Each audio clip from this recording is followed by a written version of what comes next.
फटो कहे अनेक किछि कथा। ए फटो जो आप देखुं ए फटोरे दुई जन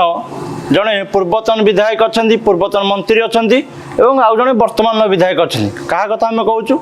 ना बड़म्बा नरसिंहपुर पूर्वतन विधायक मंत्री देवी प्रसाद मिश्र और वर्तमान जे स्वाधीन विधायक अच्छा बर्तमान भारतीय जनता पार्टी साथी अच्छा विजय दल बेहरा ए दुहींकर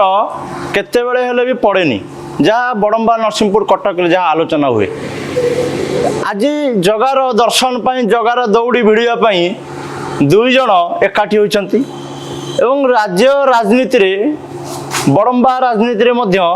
एक चर्चा होउची मिसी गले कि देवी मिश्र एवं विजय दल बेहरा यह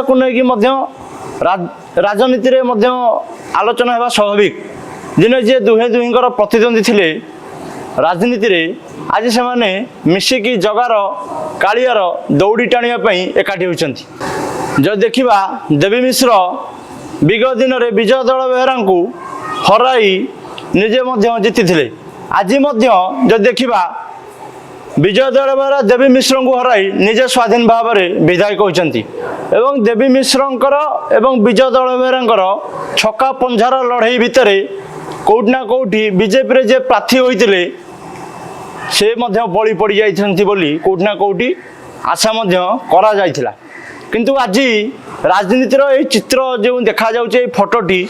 जे देवी मिश्र एवं विजय दल बेहरांकर यही जो भाव में राजनीतिक ढंग को कोउठ ना कोउठी आलोचना करिया मध्य स्वाभाविक जे मिसी जाइछंती देवी मिश्र एवं विजय दल बेहरा यह को नहीं कटक राजनीति रे मध्य हटचमट सृष्टि होगा स्वाभाविक देखा जाऊ आग को देवी मिश्र एवं विजय दल बेहरा आग को राजनीति रे कि खेल खेलुंट कटक राजनीति एक कौन से वार्ता देवा चाहते।